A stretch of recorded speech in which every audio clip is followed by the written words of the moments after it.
Hi everyone, welcome to our channel The Agnis and you are watching the video series on class 12th macroeconomics. Students, class 12th macroeconomics में अब time आ गया है aggregate demand and it's related concept समझने का, जिसमें मैं आज आपके लिए लेके आया हूं meaning of aggregate demand. Students, अगर आप भी परफेक्ट होना चाहते हैं क्लास 12th मैक्रोइकोनॉमिक्स में तो इस वीडियो सीरीज को शुरू से लेके एंड तक जरूर देखें and please don't forget to like, share and subscribe this channel with your friends. Let's get started.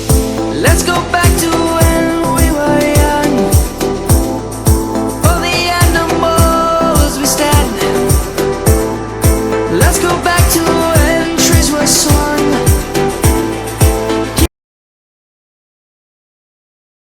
तो आइए स्टूडेंट समझते हैं एग्रीगेट डिमांड का मतलब क्या होता है। देखिए यहाँ पे डेफिनेशन लिखी है और उससे रिलेटेड कुछ पॉइंट्स लिखे हैं जो कि आपको डेफिनेशन के अंदर जरूर मेंशन करने हैं। लेकिन इस डेफिनेशन को पढ़ने से पहले मैं आपको डिमांड का टॉपिक एक बार रिवाइज करा देता हूं। देखिए डिमांड जो कि हम 11th में भी पढ़ चुके हैं और 11th में हमने पढ़ी थी इंडिविजुअल डिमांड।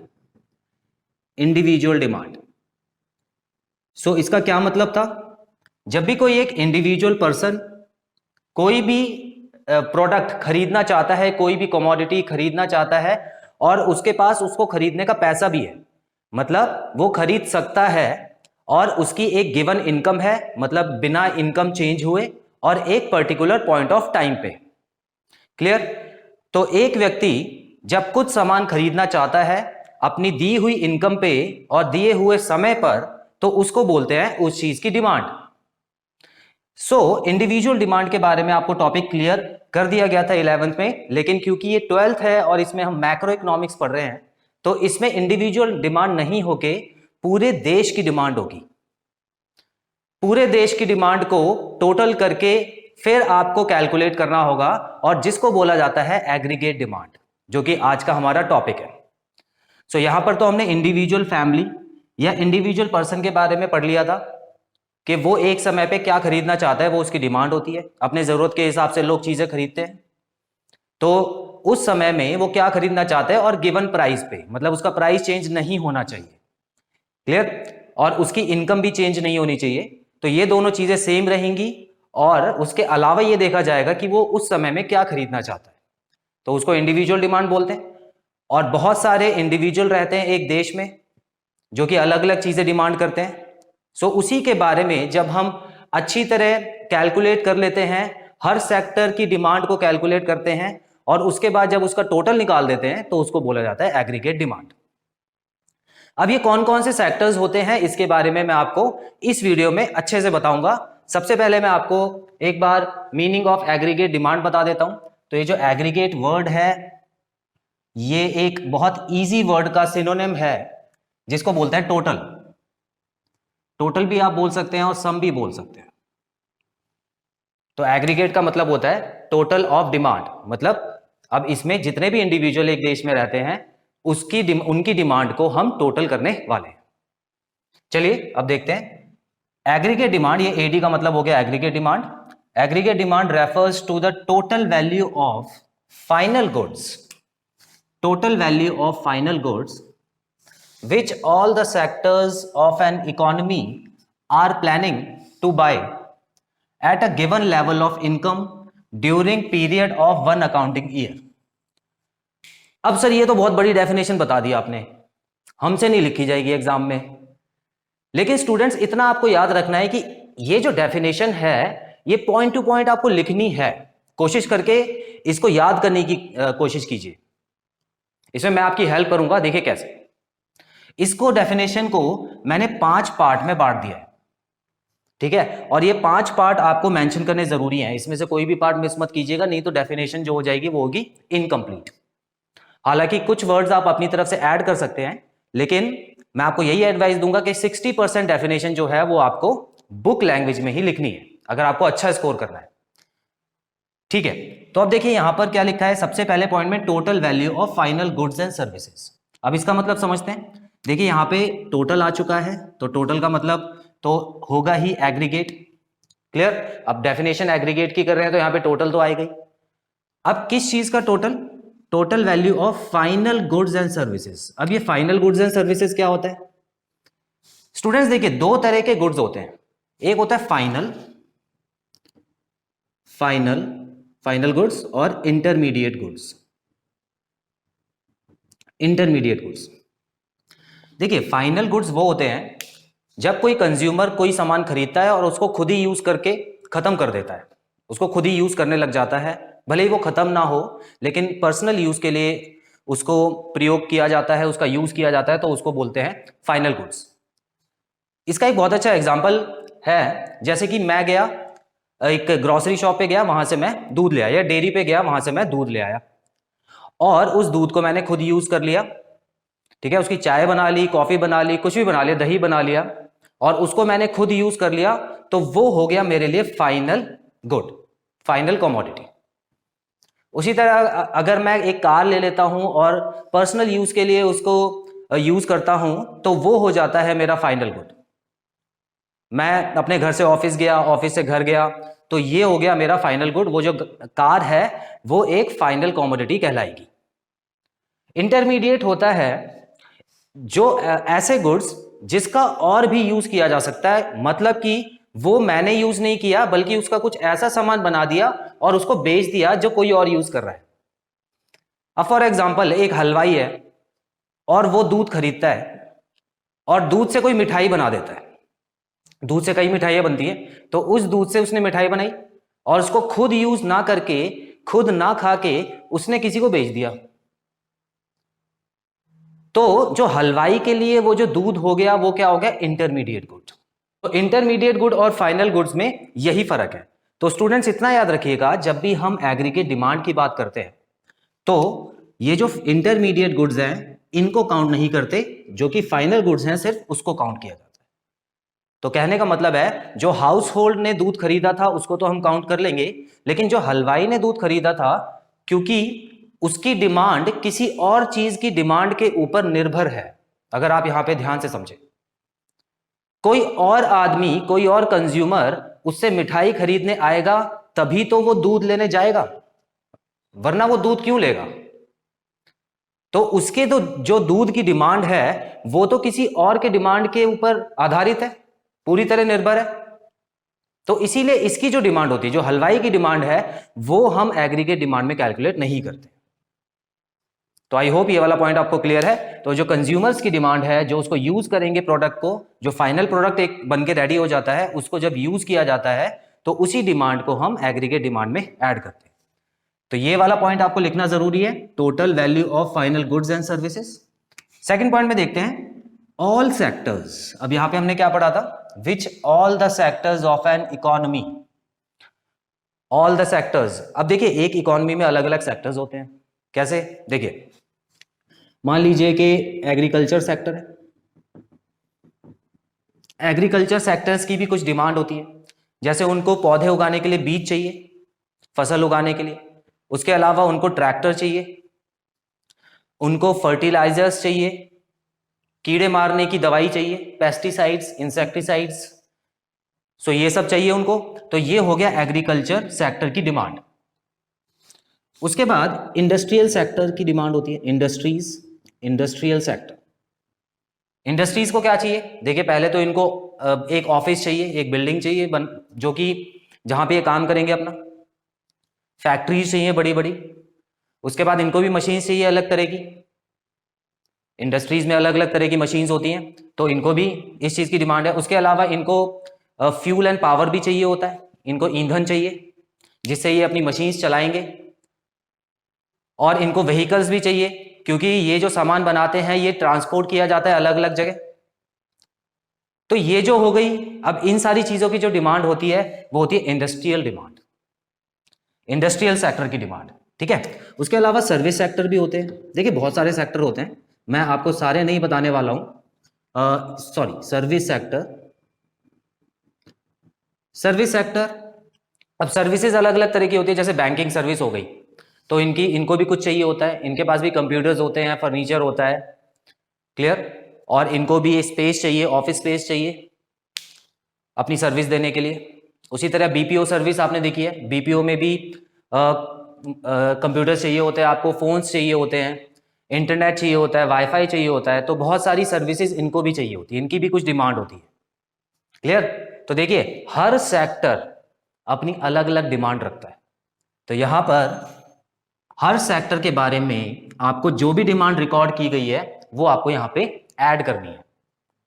तो यहां पे ये जो लाइन लिखी है which all the sectors of an economy are planning to buy, तो देखिए जितने भी सेक्टर्स हैं वो जो भी प्लान कर रहे हैं खरीदने के लिए, तो अगला पॉइंट आता है प्लानिंग टू बाय। ठीक है, यहां पे प्लानिंग वाला चलता है, एक्चुअल वाला नहीं चलता है, इतना याद रखिएगा। देखिए दो तरह की डिमांड होती है, मैं आपको बता देता हूं। तो आई होप ये आप पहले नोट डाउन करना चाहें तो कर सकते हैं साइड में, और अगर एग्जाम में चाहें तो आप लिख भी सकते हैं। अगर देखिए ज्यादा मार्क्स का क्वेश्चन आएगा तो आपको थोड़ा सा डिटेल में तो लिखना ही पड़ेगा। चलिए अब मैं आपको ये बताना चाहता हूं, देखिए दो वर्ड्स यहां पे आपको सुनने को मिलते हैं, एक होता है एक्स एंटे और दूसरा वर्ड होता है एक्स पोस्ट। सो एक्स एंटे का मतलब होता है प्लान्ड और एक्स पोस्ट का मतलब होता है एक्चुअल। सो कोई चीज हम प्लान करते हैं, मतलब करने से पहले का टाइम जो होता है, जब भी हम कोई काम करते हैं उससे पहले का टाइम जो होता है उसको हम प्लान्ड बोलते हैं, और जो भी काम हमने कर लिया उसके बाद का टाइम जो होता है वो होता है एक्चुअल, है ना। देखिए मान लीजिए मैंने प्लान किया था कि इस महीने मेरी जो डिमांड होगी वो 10,000 रुपीज की डिमांड होगी, मैंने बजट बना लिया 10,000 रुपीज का, लेकिन खर्चा ज्यादा हो गया इस महीने किसी भी वजह से, मान लेते मेरे घर में कुछ गेस्ट आ गए इस बार, तो मेरा जो खर्चा हो गया वो 15,000 का हो गया, वो हो गया एक्चुअल। तो देखिए एक्चुअल जो है वो सर्कमस्टेंस के ऊपर डिपेंड करती है। अब हर महीने तो 15,000 नहीं होगा ना, मेरा हर महीने 15,000 नहीं होगा, हो सकता है कि अगले महीने कम हो 8,000 ही हो। तो एक्चुअल जो चीज होती है उस पर हम ज्यादा अभी फोकस नहीं करने वाले हैं, क्योंकि जो प्लान्ड है, प्लान्ड इसलिए फोकस कर रहे हैं क्योंकि वो मेरी जरूरत के हिसाब से कंप्लीट है। मुझे पता है कि मेरी जरूरत इतनी है तो मैं उतना ही प्लान करूंगा, तो इसके लिए मैं ज्यादा श्योरिटी रखता हूं, इसके लिए नहीं रखता हूं। तो फिलहाल जो आप मैक्रो इकोनॉमिक्स में पढ़ने वाले हैं सिर्फ और सिर्फ प्लान्ड पढ़ने वाले हैं, प्लान डिमांड पढ़ने वाले हैं, एक्चुअल डिमांड नहीं पढ़ने वाले। ठीक है, तो यहां पर वही लिखा है कि ये जो सारे सेक्टर्स जो कि मैंने अभी आपको बताए थे वो सब मिलके प्लान करते हैं कि इतना सामान हम खरीदेंगे, तो वो डिमांड में काउंट हो जाता है। सो यहां तक की डेफिनेशन आपकी कंप्लीट हो गई है, आर प्लानिंग टू बाय। अब दो पॉइंट और रह गए हैं जो कि हमने 11th में भी पढ़े थे, वो तो बड़े सिंपल पॉइंट है। At a given level of income, given level of income मतलब क्या होता है स्टूडेंट्स, यहां पर हम ये मान के चलते हैं कि जो कंज्यूमर है उसकी इनकम फिक्स्ड होनी चाहिए, इनकम फिक्स्ड होनी चाहिए। अब देखिए इनकम जो है फिक्स्ड होने से ही हमको कॉन्सेप्ट समझ आएगा। ठीक है, कैसे? देखिए मान लेते हैं कि मैंने प्लान किया हुआ है 10,000 रुपीज मेरी एग्रीगेट डिमांड है, ठीक है, और मेरी जो इनकम है वो है 25,000। 25,000 जो है मेरी इनकम है, उसमें से मैंने ये सोचा हुआ है कि 10,000 तो मेरा इस महीने का खर्चा हो गई होगा। ठीक है, तो ये 10,000 किस चीज पे डिपेंड करता है, ये मेरी इनकम पे कर रहा है 25,000। अगर मेरी इनकम में कुछ बदलाव आएगा तो मैं देखूंगा कि मेरे कंजम्पशन में भी कुछ ना कुछ बदलाव आ रहा है, और ये बदलती हुई चीज से है ना आप रूल सही से समझ नहीं पाते। तो अभी आपको ये मान के चलना है कि जो मेरी इनकम है वो फिक्स्ड है, गिवन लेवल ऑफ इनकम। ठीक है, तो इसीलिए ये वाला पॉइंट भी लिखना जरूरी है कि यहाँ पे जो सभी सेक्टर्स हैं उनकी इनकम फिक्स्ड है, और आखिरी पॉइंट जो है, जो टाइम है वो भी आपको फिक्स रखना है। टाइम का मतलब है कि आपको 1 अकाउंटिंग ईयर लेके चलना है। 1 अकाउंटिंग ईयर में ही हम एग्रीगेट डिमांड को कैलकुलेट करते हैं। कहने का मतलब है कि एक साल में जितने सेक्टर्स ने जितनी भी डिमांड की है उसका टोटल होता है एग्रीगेट डिमांड, एक साल के अंदर अंदर। क्लियर? एक साल से ज्यादा मत कीजिएगा, एक साल से कम भी नहीं करना है। तो जो टाइम है वो भी आपको फिक्स्ड रखना है, जो कि हो गया 1 अकाउंटिंग ईयर। सो इस तरह से ये जो 5 पॉइंट हैं इस डेफिनेशन को बना देते हैं बहुत इंपॉर्टेंट। तो ये जो 5 पॉइंट है ये आपको एग्रीगेट डिमांड की डेफिनेशन में लिखना जरूरी है। अभी एग्रीगेट डिमांड की डेफिनेशन अगर 2 मार्क्स में आए तब भी आपको ये लिखने हैं, और अगर 4 मार्क्स का या 5 मार्क्स का क्वेश्चन भी आता है तब भी आपको इस तरह से लिखना है। तो चलिए स्टूडेंट्स कुछ और पॉइंट्स कर लेते हैं एग्रीगेट डिमांड के बारे में। यहां आप देख सकते हैं some more important points of aggregate demand. कुछ रिपीटेड पॉइंट्स हैं जो कि हम डेफिनेशन में कर चुके हैं ऑलरेडी, एक बार और पढ़ लेंगे, अच्छे से रिवाइज हो जाएगा, और कुछ नए पॉइंट्स भी हैं। सबसे पहला पॉइंट है AD is a planned expenditure not the actual expenditure. तो ये हमने डेफिनेशन में कर लिया है। प्लान्ड एक्सपेंडिचर होता है जो पहले प्लान किया जाता है, एक्सपेंडिचर करने से पहले जो प्लानिंग बनाई जाती है वो हम उसको कैलकुलेट करते हैं। और वजह भी मैंने आपको बता दी है, क्योंकि प्लान जो होता है वो लगभग एक्यूरेट होता है, वो मैं एक फिक्स्ड सिचुएशन के हिसाब से प्लान बनाता हूं। सेकंड पॉइंट में देखेंगे, AD is the total expenditure that all households, firms, government and rest of the world are planning to incur during a given period of time. देखिए इसमें आपको बस सेक्टर्स दिया हुआ है, जैसे कि मैंने आपको सेक्टर्स बताए थे, अलग अलग सेक्टर्स होते हैं, एग्रीकल्चर सेक्टर होता है, इंडस्ट्रियल सेक्टर होता है, सर्विस सेक्टर होता है, कुछ और सेक्टर्स भी यहाँ पे ऐड हो गए हैं। अब यहाँ पे ध्यान से देखिए, सबसे पहले तो हाउस होल्ड सेक्टर, जो कि नॉर्मल घर में रहने वाला इंसान होता है, ठीक है, जो एक घर चलाने वाला इंसान होता है, पर्टिकुलर इंडिविजुअल, तो वो हाउस होल्ड सेक्टर में आ जाता है। तो उसकी डिमांड्स के बारे में आपको पता ही है, ठीक है। जो हम लोगों की डिमांड होती है वो क्या होती है, देखिए खाने के लिए सब्जी, फ्रूट्स और ग्रोसरी का सामान, या दूध हो गया, डेयरी का सामान हो गया, तो ये सारी हमारी रिक्वायरमेंट होती है। पहनने के लिए कपड़े चाहिए हमको, और एजुकेशन के लिए हमको बुक्स, नोटबुक्स, स्कूल की फीस, तो ये सारी डिमांड हो जाती है इंडिविजुअल की। उसके अलावा जो फर्म्स हैं उनकी डिमांड अलग होती है। फर्म्स की ऑलरेडी मैंने बता दी है, मशीन्स खरीदते हैं, इनको जगह चाहिए होती है काम के लिए। गवर्नमेंट, अब देखिए यहां पर गवर्नमेंट सेक्टर भी आ गए। सो गवर्नमेंट के बारे में मैं आपको एक चीज क्लियर कर दूं कि जो गवर्नमेंट है उनको भी कंपनीज से सामान खरीदना होता है, ठीक है। अगर कुछ बच्चों को ये लगता है कि गवर्नमेंट सारा सामान अपना खुद ही बना लेती है या कंपनीज उनको फ्री में सामान देती है, तो ऐसा बिल्कुल गलत है। तो मैं आपको ये चीज क्लियर कर देता हूं कि गवर्नमेंट अगर कोई फ्लाईओवर बना रही है, या कोई पार्क बना रही है, या कोई स्कूल बना रही है, तो उसके लिए जो भी सामान खरीदा जाता है गवर्नमेंट उसको पे करती है, उन कंपनीज को पे किया जाता है जहां से सामान आया है। क्लियर? तो ये जो डिमांड, ये जो सामान आ रहा है इसको बोलेंगे गवर्नमेंट की डिमांड। गवर्नमेंट इन चीजों के लिए डिमांड करती है।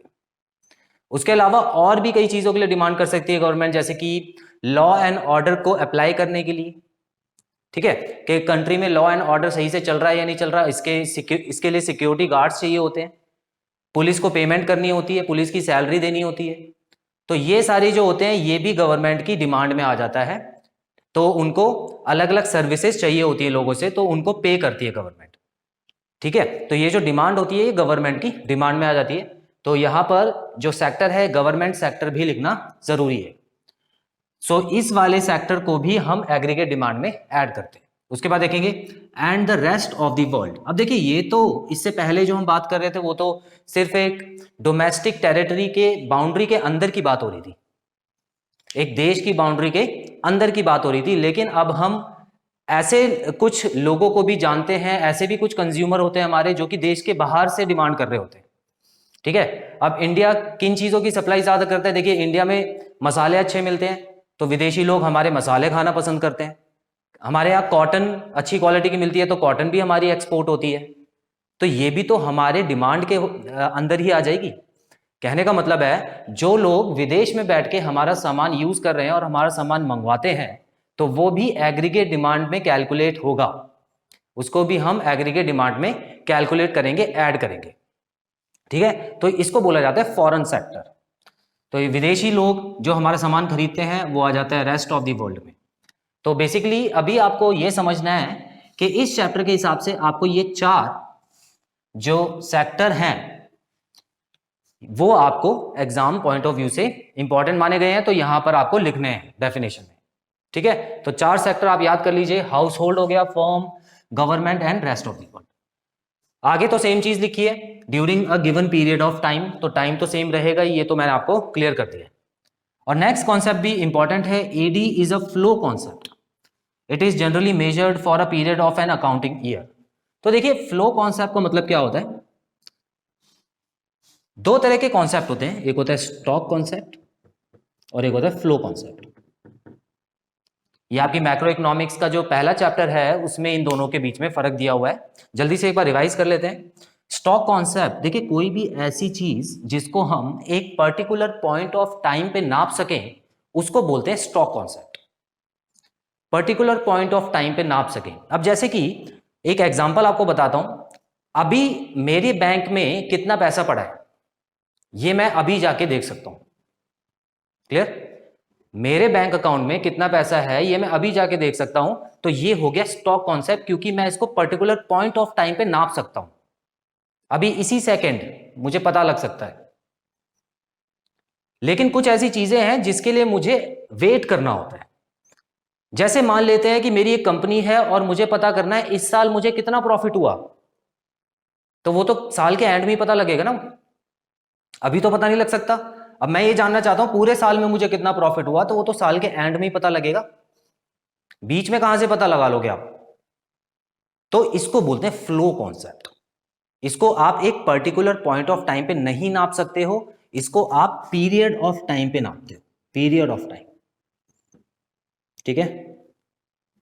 और ये हो गया पॉइंट ऑफ टाइम। तो बेसिक फर्क यही होता है इसमें, पॉइंट ऑफ टाइम। इसका एक और एग्जांपल देख सकते हैं हम। जैसे कि मान लीजिए मैं आपसे पूछता हूं कि आज की डेट में इंडिया की पॉपुलेशन क्या है आज की डेट में, तो वो हो गया स्टॉक कॉन्सेप्ट, क्योंकि अभी हम पता कर सकते हैं उसको। ठीक है? हालांकि टाइम लगेगा हमको डेटा इकट्ठा करने में, लेकिन फिर भी हम पर्टिकुलर पॉइंट ऑफ टाइम पे हम उसको कैलकुलेट कर सकते हैं। लेकिन अगर फ्लो कॉन्सेप्ट, अगर एक और एग्जांपल लूं कि 2022 में पॉपुलेशन है वो कितनी बढ़ी, अगर क्वेश्चन में आता है 2022 पूरे साल में कितनी पॉपुलेशन बढ़ी इंडिया की, तो क्या आप अभी बता सकते हो? नहीं बता सकते हो, क्योंकि उसके लिए तो आपको 2022 के एंड में जाना पड़ेगा, जिसमें अभी टाइम है, वेट करना पड़ेगा आपको। तो इसीलिए वो हो जाएगा फ्लो कॉन्सेप्ट। तो आई होप स्टॉक और फ्लो में आपको कॉन्सेप्ट क्लियर है। अब देखिए यहां पर लिखा हुआ है AD is a flow concept, तो एडी जो है वो फ्लो कॉन्सेप्ट में माना जाता है। क्यों? क्योंकि इसके लिए जो हम प्लानिंग करते हैं, जो भी हम प्लान करते हैं उसमें हमको टाइम लगता है, वो एक बार में नहीं हो पाता। ठीक है? तो ये जो एग्रीगेट डिमांड है इसको टोटल करना जरूरी है, सभी सेक्टर्स के बारे में पता करना जरूरी है, तो इसीलिए इसमें टाइम लगता है। ये at a particular point of time पे नहीं कैलकुलेट होता है। और डिमांड जो है वो पूरे अकाउंटिंग ईयर, हम शुरू से बात कर रहे हैं, इन एन अकाउंटिंग ईयर में कैलकुलेट करते हैं। तो एक साल में जितनी डिमांड आई है उसके हिसाब से हम उसको कैलकुलेट करते हैं।